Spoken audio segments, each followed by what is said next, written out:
It's been a whole year since I last touched Final Fantasy XVI.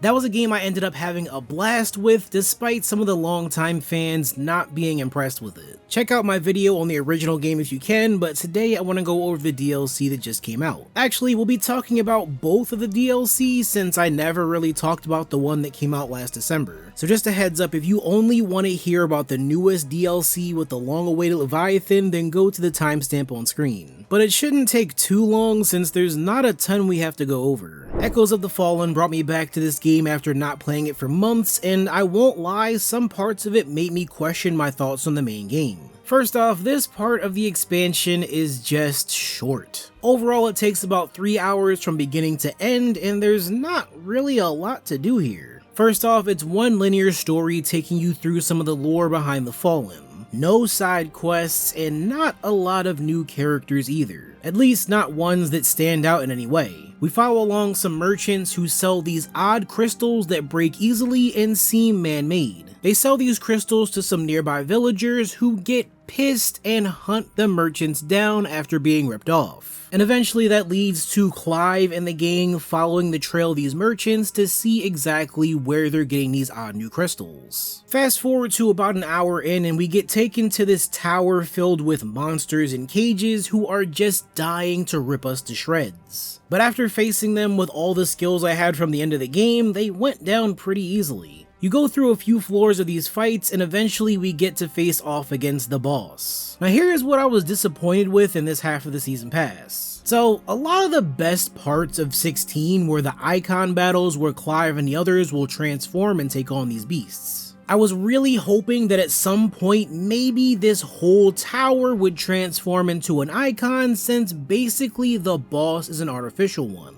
And at some point he syncs up to the tech inside the building and it makes me think, holy shit, this whole thing is about to become a giant icon. But unfortunately, we don't really get that. The fight is pretty standard and besides a few attacks that are tough to dodge, it didn't take long before he went down and the whole thing ended. Overall, I gotta say that Echoes of the Fallen was okay for the extra lore we got about the people and technology that was left behind. But it really did feel like a piece of filler that didn't make me feel full, if that makes sense. I actually didn't end up touching this until recently because when it first came out, I had a feeling that it wasn't going to live up to expectations. Now for the 3 hours it took to finish it, I did have an alright time, even if it wasn't perfect. Plus I came out of it with some powerful new gear and weapons, so that's a good thing. But that feeling of excitement that I craved from the main story was still there waiting to be satisfied. Fast forward a few months, and now we have the last part of the DLC, the Rising Tide. Before I dive into it, there were also some patch notes that were released at the same time.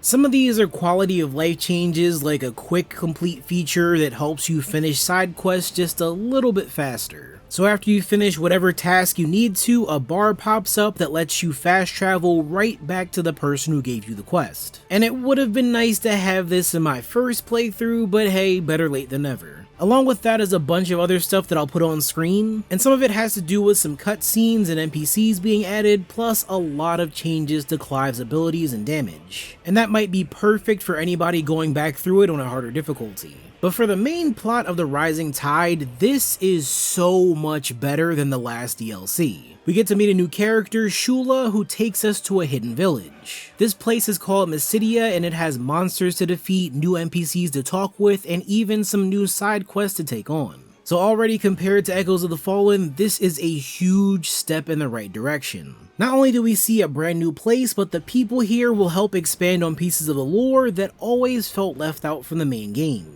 The story behind Leviathan is deeply connected to their tribe and the way of life they've been forced to live for a long time. Eventually we get to meet the dominant for Leviathan, and let's just say that it's something that I wasn't expecting at first. And along our journey to rescue the dominant, Clive gets access to the power of Leviathan. It's not my favorite power by any means, but it did feel a bit different from the rest. The main ability is that his arm shoots out water. You have a gauge at the bottom that runs out the more you shoot, and reloading gives you a small window of infinite ammo. It's a bit slow, but it's decent if you're running a build where you want to keep your distance. The other abilities on it are cool too, but the final ability just felt broken at times and I loved it. Clive sends out a tidal wave towards enemies, and most of the time that I used it, everything died immediately. Plus, it's funny hearing him scream while he activates it.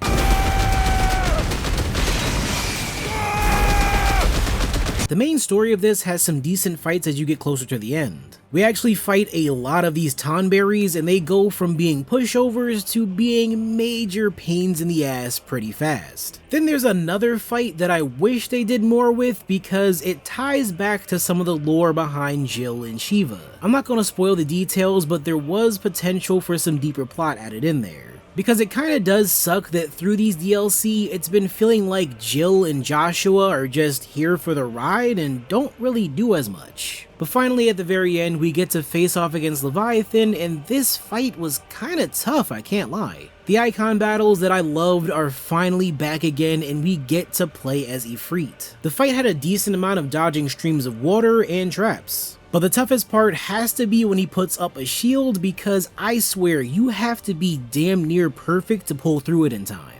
And hey, I can't say that this was my favorite of all the icon battles, but it did give me something to be excited about. And honestly, that's pretty much all I could ask for from these DLC. But even after we do get finished with that plot, there's still a few more side quests that get unlocked and a brand new mode to dive into. The Kairos Gate is a mode where you fight through 20 levels, each having waves of enemies and bosses to fight through. You can't choose your weapons and equipment, but you can customize your icon abilities as much as you want, including yet another icon power that you unlock as soon as you enter the gate. You get access to the power of Ultima, and it's honestly kind of fun. You can use these massive wings to attack enemies in a wide range, plus the skills are pretty powerful too. The main draw of the Kairos Gate is to challenge yourself to get as high of a rank as possible through all 20 levels. There's even an online leaderboard if you want to match yourself up with everyone else's scores. Plus, if you're an absolute Chad at the game and you end up getting an S rank on every level, you can even get to fight a secret boss that I won't spoil here. Honestly, I really like the addition of this since it gives us something to test out different builds and aim for higher scores. Overall, I really think the first DLC could have either been left out or should have added more to the gameplay. No big icon battle, no new abilities, just some lore, some fights, and new equipment. But the new features and powers that Rising Tide brought does make me feel like this was a lot more worth it. Between the new region, the icon fights, the side quests, the new abilities, and the Kairos Gate, this had a lot more value. Seeing how Leviathan is finally in the game, I couldn't imagine we'll see more major updates like this in the future, but I do appreciate where this game is now. It brought plenty of new fans into the series, and hopefully the next title will take this series even further. Let me know what you guys think about the Final Fantasy XVI expansion pass. Was this everything you wanted, or was it a major letdown? Subscribe for more videos just like this one, and I'll see you all in the next video.